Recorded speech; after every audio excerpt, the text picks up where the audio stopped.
आप उतना बहुत सुनाते हो तो बात सुनाओ तो। अच्छा हाँ मुझे तो शुरू क्या करो। हाँ राग वह जामे राम से राग वह जामे नाम वसे और ध्यान वह जो धनी के धरे। ठीक है, ध्यान पूजा धनी का काम है, हमारे को रोजी रोटी देने के लिए सही बात है ना। तो राग वह जामे नाम वसे और ध्यान वह जो धनी के धरे को। हीरा वह जो घन चोट सहा। हाय हाय क्या बोल हीरा की पहचान घन मारो लेकिन टूटे नहीं। तो हीरा वह जो घन चोट सहा और पीड़ा वह जो विचार चले को। बात कहने से पहले विचार करो। तो हीरा वह जो घन चोट सहा और पीड़ा वह जो विचार चले को और स्त्री वह जो पसंद चले। ना तो चले आगे और ना तो चले पाछे, साथ में चले। तो स्त्री वह जो पसंद चले और पुत्र वह जो पिता के कहे को। और वैसे तो मित्र हजारों बहुत है। ऐसा है तो वैसे तो मित्र हजारों हैं और मित्र वह जो विपत्ति। हाय हाय हाय क्या बात है देखा बात है। लेकिन महंगाई के जमाने में सारे जो आंकड़े हैं वो उलट पड़ा। ठीक है ना बहुत महंगाई है। हाँ बताओ भैया महंगाई तो सुना दो। महंगाई, हाँ। हाँ कुत्ते जीने पातर धारी डालो जीने पातर धार डालो अरे हमारे भैया जीने पातर धार डालो अरे हमारे भैया जीने पातर धार डालो अरे हमारे भैया। तो चीनी के हाल न पूछा और नावा नहीं मिलैया।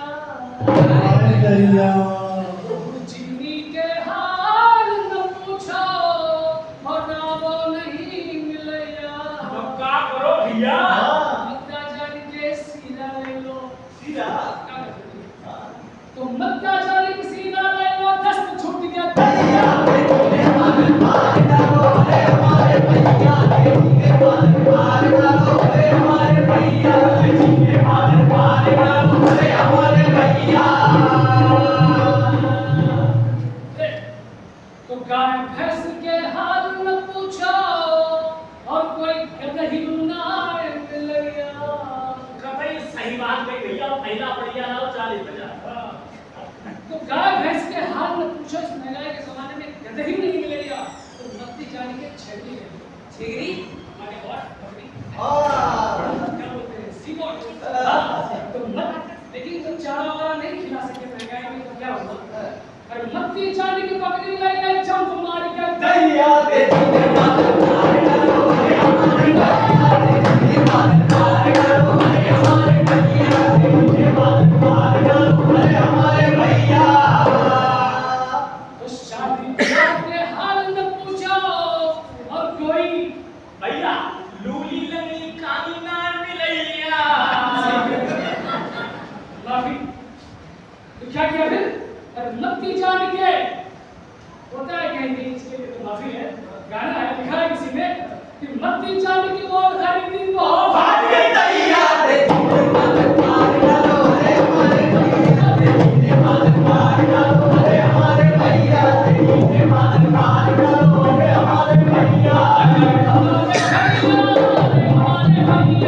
अरे हमारे भैया अरे हमारे भैया जीने पातर धार डालो अरे हमारे भैया जीने पातर धार डालो अरे हमारे भैया। रंगोली की जय। दिखा दो। अच्छा हाँ अच्छा चले गए हम चलो जब आया हाँ हाँ दूसरी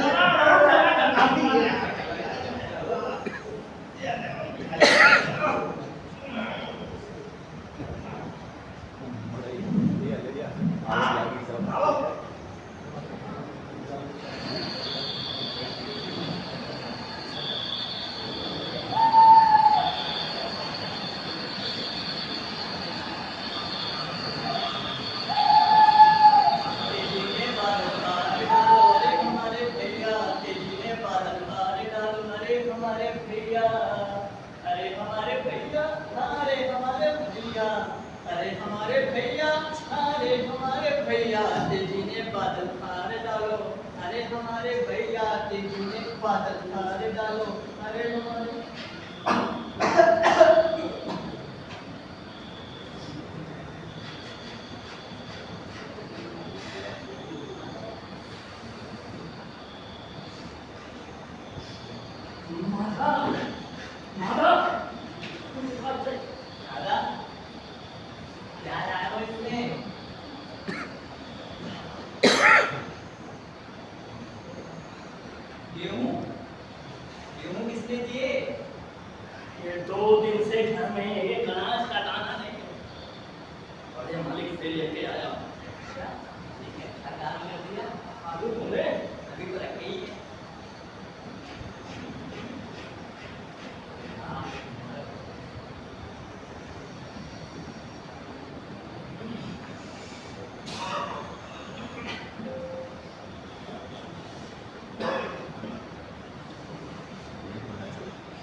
लकड़ी रख दे।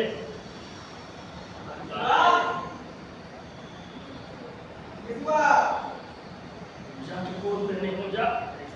अरे ओ बिजुआ, कहाँ पे बिजुआ?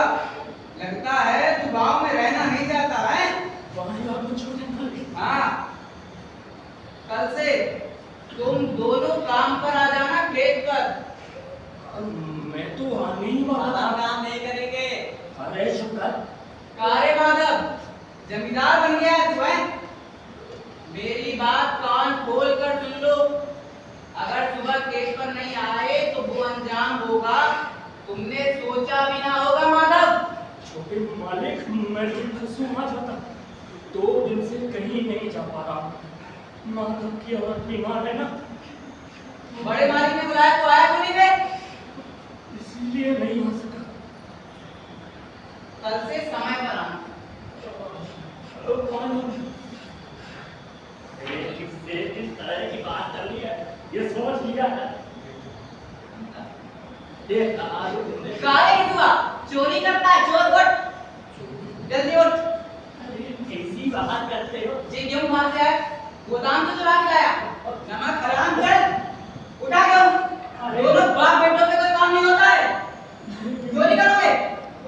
उठ, उठ। हराम की खानी की आदत लग गई। खाता और लेके चल।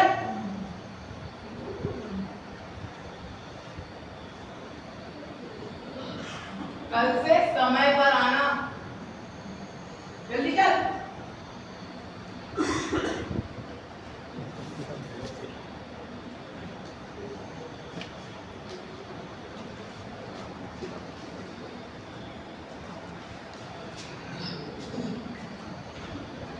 दादा, लड़ाई कह रहे हो?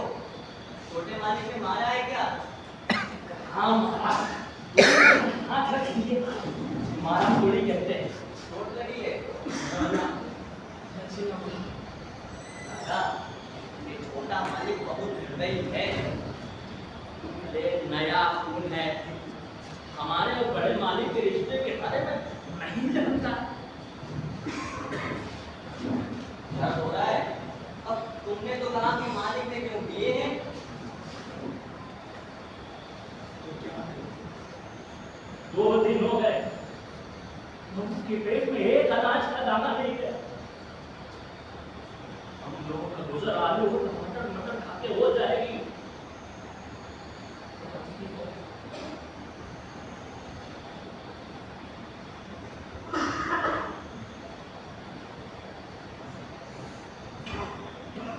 झोपड़े के द्वार पर बाप और बेटा एक अलाव के सामने बैठे थे और अंदर बेटे की जवान बीवी बुधिया और सब वेदना में पछाड़े खा रही। उसके मुंह से ऐसी दिल हिला देने वाली आवाज निकलती थी कि दोनों कलेजा थाम लेते थे। चारों धीरे सन्नाटे लगे। सारा गांव अंधकार बन जाए।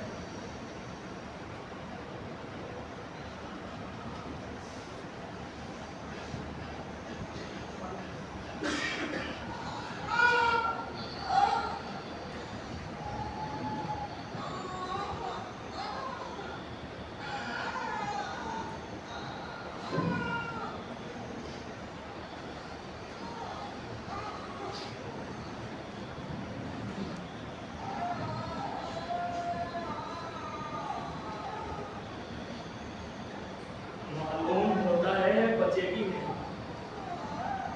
सारा दिन तड़पते हो गया। देख तो आप। देखकर क्या करूं? मरना ही है तो जल्दी मर क्यों नहीं जाती? बड़ा बेदर्द है। साल भर जिसके साथ चैन से रहा, उसी के साथ इतनी बेवफाई। अरे मुझसे उसका वो तड़पना और आत्मा भटकना नहीं देखा जाता। इनका कुनबा था सारे गांव में बनता। घीसू एक दिन काम करता और 4 दिन आराम करता। और माधव तो इतना कामचोर था कि 8 घंटे काम करता और घंटे भर बैठकर चिलमता। इसीलिए इन्हें कहीं मजदूरी ना मिलती। घर में मुट्ठी भर भी अनाज मौजूद हो तो इनको काम करने की कसम। जब 2-4 फाके हो जाते तो घिसू पेड़ पर चढ़कर लकड़ियां तोड़ लाता, माधव उसे बाजार में जाकर बेचता। जब तक ये रुपए इनके पास रहते इधर उधर मारे मारे, जब फिर फाके हो जाते लकड़ियां तोड़ते या मजदूरी की तलाश करते। किसानों का गांव था, गांव में काम की कमी ना थी। मेहनती आदमी के लिए तो 50 काम होते, लेकिन इन दोनों को उसी वक्त बुलाते जब 2 आदमियों से एक का काम पाकर भी संतोष कर लेने के सिवा और कोई चारा था। विचित्र जीवन था। घर में मिट्टी के 2-4 बर्तन के सिवा और कोई संपत्ति नहीं। फटे चीथड़ों से अपनी नग्नता को ढके हुए जिए जाते, गालियां भी खाते, मार भी खाते, लेकिन कोई गम। और दीन इतने कि वसूली की आशा न रहने पर भी लोग इन्हें कुछ ना कुछ कर्ज नहीं देते। दूसरों के खेत से मटर आलू खोद लाते और घूम कर खा लेते, या 10-5 ऊख उखाड़ लाते, रात को बैठ के चूसते। घीसू ने इसी आकाश वृत्ति से अपनी 60 साल की उम्र पूरी की। और माधव भी सपूत बेटे के तरह बाप के पदचिन्हों पर चलता है। यूं कहे कि उसका नाम और भी उजागर कर रहा है। इस वक्त भी वो अलाव के सामने बैठकर आलू खा रहे हैं, तो शायद किसी दूसरे के खेत से खोद लाए। घीसू की स्त्री का देहांत कई वर्षों पहले हो चुका था। हाँ, माधव का विवाह पिछले साल हुआ। जब से ये स्त्री घर में आई थी, इसने व्यवस्था की नींव डाली। घास छीलकर, पिसाई करके शेर भर आटे का इंतजाम कर लेती थी और इन दोनों बेगैरतों का खोजा करती थी। जब से वो स्त्री इस घर में आई थी, उसने व्यवस्था की नींव डाली थी और ये दोनों और भी आराम तलब और आलसी हो गए, बल्कि यूं कहे कुछ अकड़ने भी लगे थे कि कोई दूसरी मजदूरी के लिए बुलाता तो ऐड कर दुगनी मजदूरी मांगे। और वही स्त्री सब वेदना में मर रही थी। सोच रहे थे कि वो मर जाए तो आराम से सो।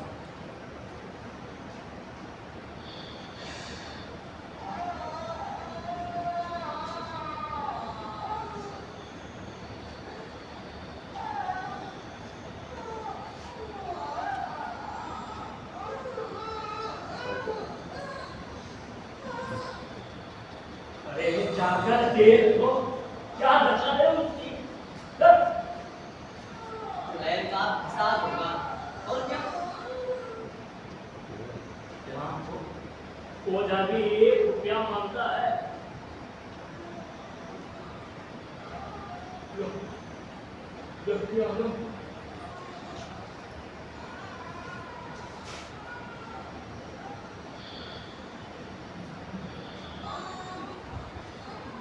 मुझे वहां जाने डर लगता है। अरे किस बात का है, मैं तो यहाँ हूँ नहीं। हाँ तो तुम्हें जाकर देखो ना। जखानी चला नहीं जाकर देखो। अरे मेरी औरत जब मरी थी तो मैं 3 दिन तक उसके पास से हिला कर नहीं था।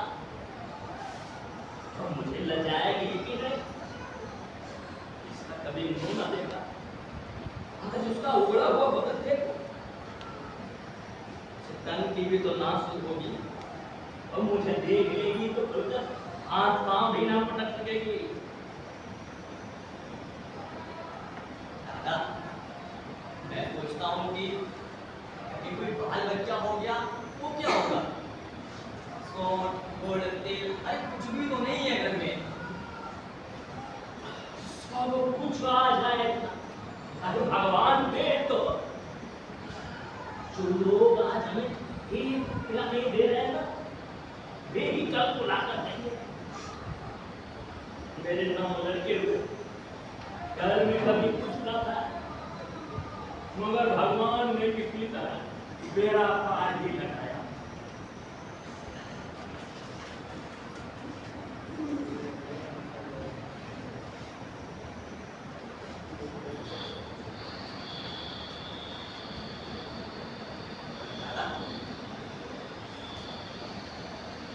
दादा, 20 साल पहले ठाकुर की वो बारात याद आती है।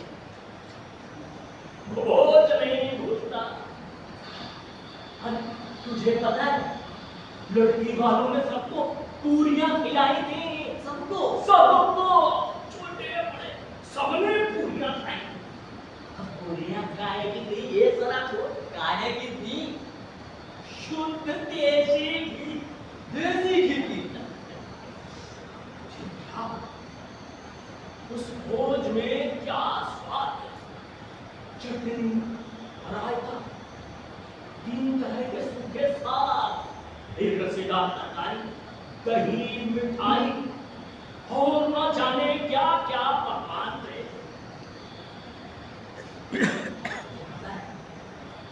जो चीज मांगो जितना चाहे खाओ, कोई रोक टोक नहीं थी। अच्छा, अरे लोगों ने तो ऐसा खाया कि पानी तक ना पिया गया।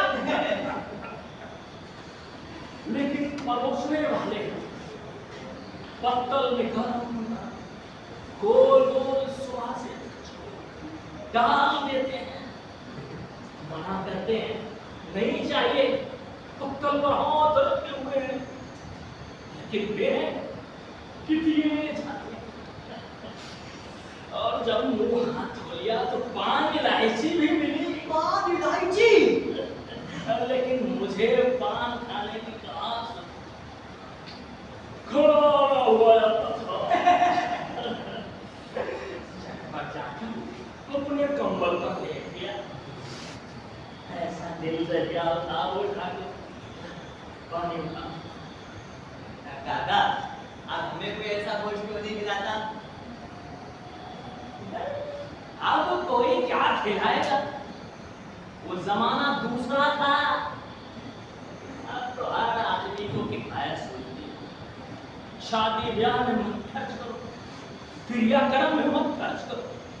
पूछो गरीबों का माल बटोर कर कहाँ रखेंगे।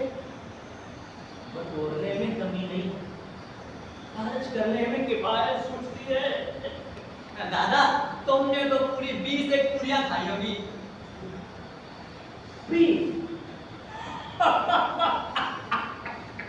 अरे 20 से ज्यादा खाई थी। मैं होता तो पूरी 50 खा जाता। 50 से कम तो मैंने बिना चाहिए। अच्छा पता था।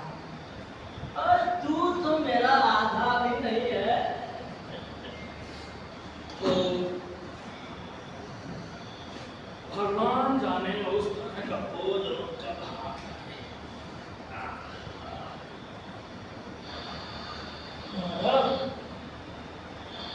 जरा बहू को देख ले। सुबह देख लेंगे।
कच्चे टूटी कौड़ी नहीं है। लकड़ी वो कफन का भी तो इंतजाम करना है। चल कम के चल।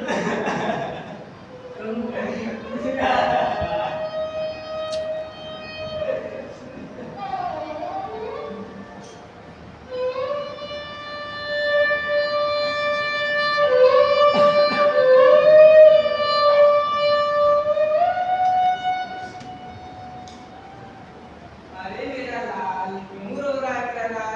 ना ना ना, रोते नहीं। लोगों को पता लगेगा चंदन साहू का लड़का रोता है तो मेरी कैसे लग जाएगी? उसका लग रही मेरे लाल को।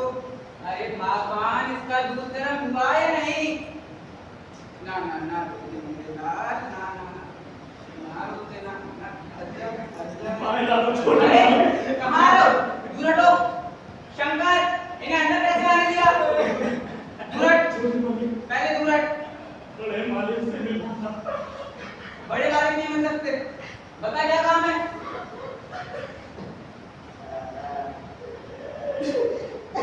बड़ी विपत्ति में सरकार रात नौकर की घरवाली को कार पर तड़पती रही। दवा दारू जो कुछ हो सका साथ किया।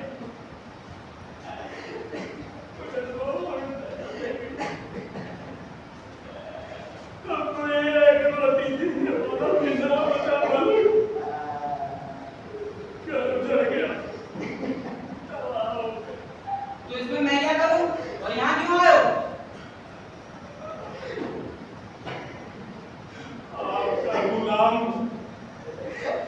सरकार, अब आपके सिवा कौन उसकी मिट्टी पार लगाएगा? हमारे हाथ में जो कुछ था वो तो सब दवा दारू में उठ गया है। सरकार, अब आपके सिवा कौन उसकी मिट्टी पार लगाएगा? क्या करूं सरकार? अच्छा। घर पर जाऊं मुझे। जब बड़े मालिक बुलाते हैं तब बुलाने पर भी नहीं आते, और आप जब गरज पड़ी तो यहाँ आए हो। और कहाँ जाऊं मालिक? कहाँ जाऊं बरबर? आपके द्वार पर आया हूँ, खाली तो नहीं जाऊंगा। ये ले। और जाओ यहाँ से। हाँ ठीक है, जाओ। छोटे मालिक, लकड़ी खरीदने हाँ ले जा। हाँ हाँ। शंकर, तुझसे मना किया था ना वो अंदर ना आए। अरे इसका दूध गर्म हुआ या नहीं?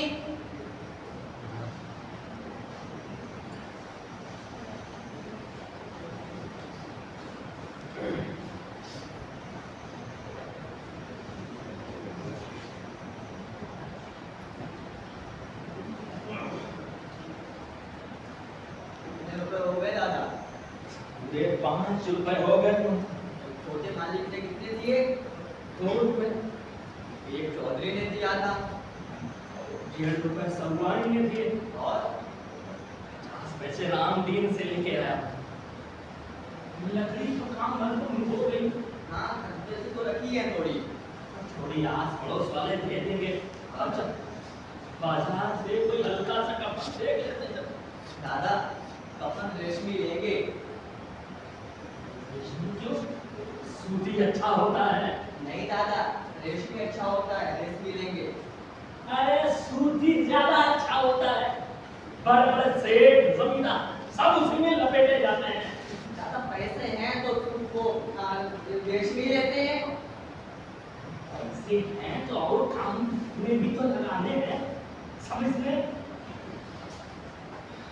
कैसा बुरा लिबास है जिसे जीते जी तन ढांकने को चिथड़ा बना मिले, उसे मरने पर कफन चाहिए। दादा, कफन लाश के साथ जड़ी तो जाता है। और क्या रखा रहता है? यही 5 रुपए पहले मिल जाते तो कुछ दवा दारू दारू? दोनों एक के मन की बात ताट। पूरे दिन बाजार में इधर उधर घूमते रहे, कभी इस बाजार की दुकान पर गए, कभी उस बाजार की दुकान पर गए, तरह तरह के कपड़े देखे, रेशमी देखे, सूती देखे, तो जचा नहीं। फिर तब दोनों न जाने किस दैवीय प्रेरणा से एक मधुशाला के सामने जा पहुंचे और जैसे किसी पूर्व निश्चित योजना के अंदर चले। वहां दोनों असमंजस में खड़े रहे। फिर भिक्षु ने माधव से कहा, ये काम तू यही बैठ, मैं आता। अरे साहब जी, एक बोतल हमें लिख देना।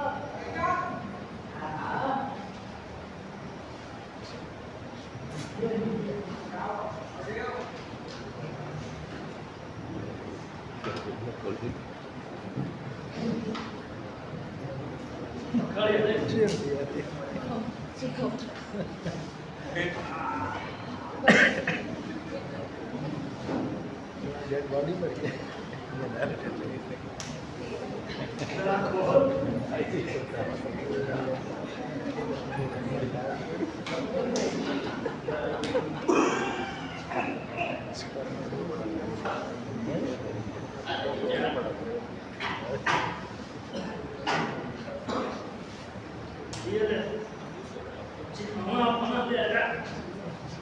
दादा मछली भी ले आए।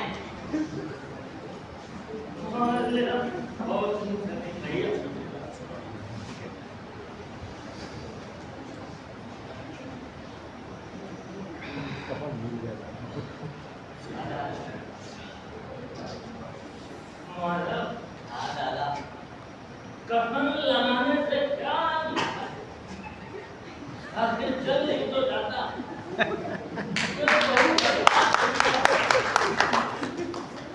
बहुत बढ़िया। दुनिया का दस्तूर है दादा, नहीं तो लोग बामनों को हजारों रुपए क्यों दे देते हैं? कौन देता है? बच्चों पे मिलता भी है यार। बड़े बड़े लोगों के पास हमारे पास वो करने को दिया है। सुनता है ना? लेकिन दादा, आया सुनता है? लोगों को जवाब क्या दोगे? लोग पूछेंगे नहीं कफन कहाँ है? आ रहा है। तू बिल्कुल बोला है। अगर कह देंगे रुपए कमर से कहता है बहुत ढूंढे नहीं, लोगों को विश्वास ना आएगा, लेकिन फिर वही रुपए देंगे। बड़ी अच्छी थी बेचारी, मरी तो भी खूब खिला पिला कर।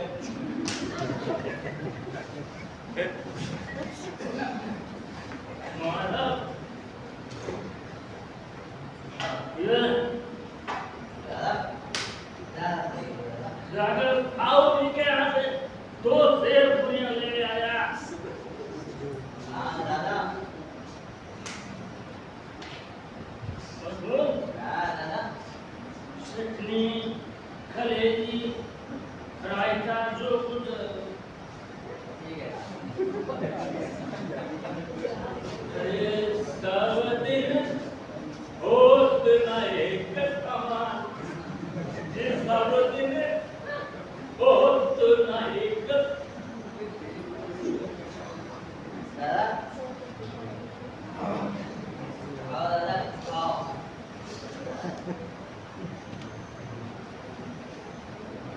दादा,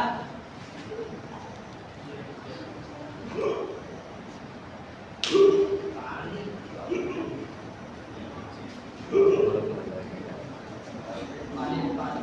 दादा, तुम दारू पी गए।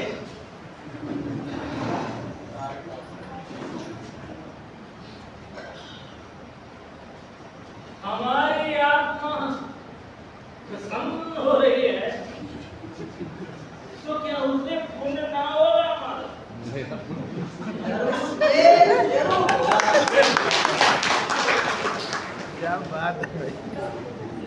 अपन तुम अंतर्यामी हो, उसे बैकुंठ ले जाना। हम दोनों हृदय से आशीर्वाद दे रहे हैं।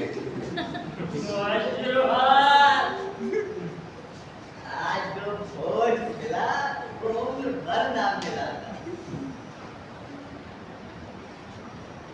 क्यों दादा? एक न एक दिन हम लोग भी वहां जाएंगे।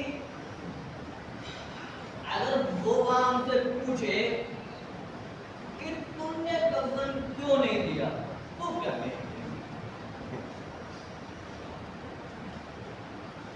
कहेंगे तुम्हारा साथ।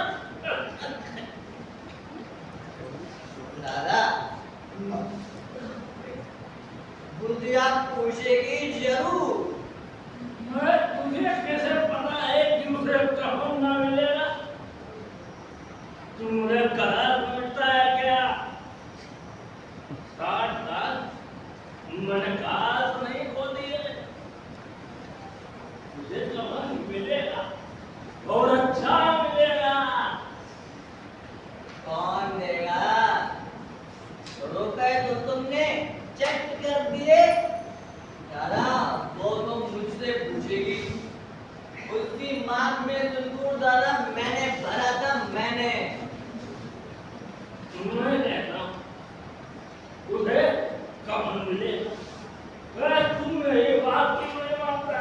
तो कौन देगा? बताते क्यों नहीं? हाँ, हाँ, दादा वही लोग देंगे जिन्होंने इस बात की, लेकिन रुपए अपनी हमारे हाथ में आएंगे।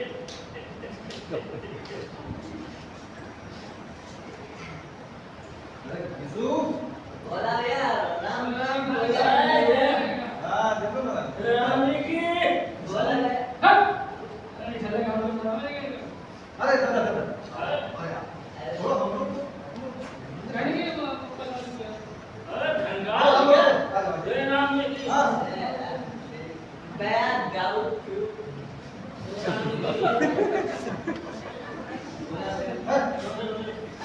राम बोलो या एक भैया, मेरा नाम आओ। अरे कुछ अरे हाँ, चलिए, जवाब दीजिए। कंगाल भैया ए चलो। आए तो आगे चलिए। हाँ ठीक है। कहाँ लगी जाई थक से, कहाँ लगी जाई थक से,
जाके गाड़ी बोलेगा ये भी याद करेगा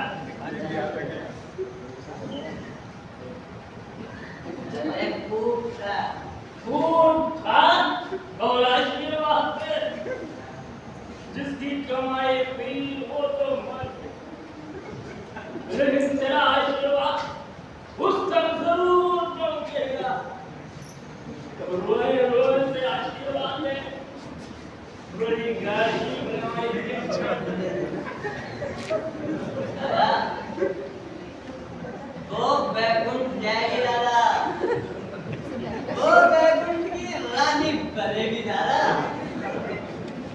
जरूर बनेगी बेटा जरूर बनेगी अरे किसी को दवाया नहीं किसी को बताया नहीं और मरते मरते हमारे जीवन की सबसे बड़ी लालसा पूरी करके वो बैकुंठ ना जाएगी तो क्या सेठ और जमींदार जैसे लोग जाएंगे जो दोनों हाथों से गरीबों को लूटते हैं और अपने पाप को ढकने के लिए गंगा में स्नान करते मंदिरों में जल चढ़ाते हैं वो ना जाएगी तो क्या जरूर जाएगी जरूर जाएगी माता दादा दादा रुद्रिया को दुख नहीं मिला दुनिया ने बहुत दुख भोगा दादा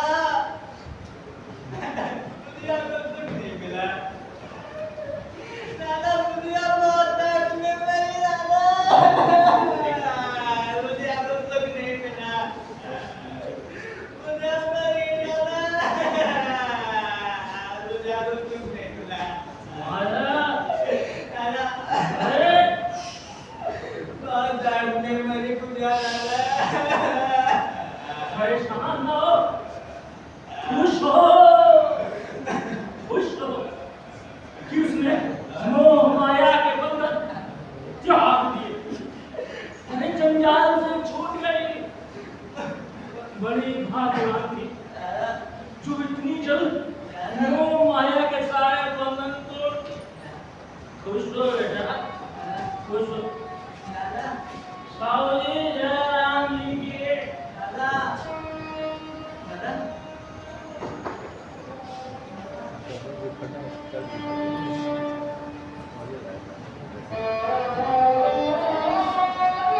बेचारी पड़ी है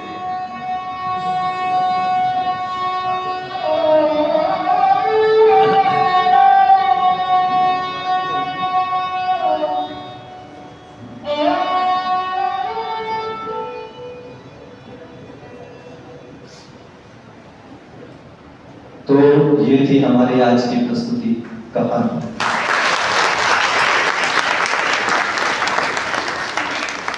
बहुत बहुत धन्यवाद आप सभी लोगों का और संस्थान के वरिष्ठ प्रवक्ता जी का, संस्थान के बाकी प्रवक्ताओं का।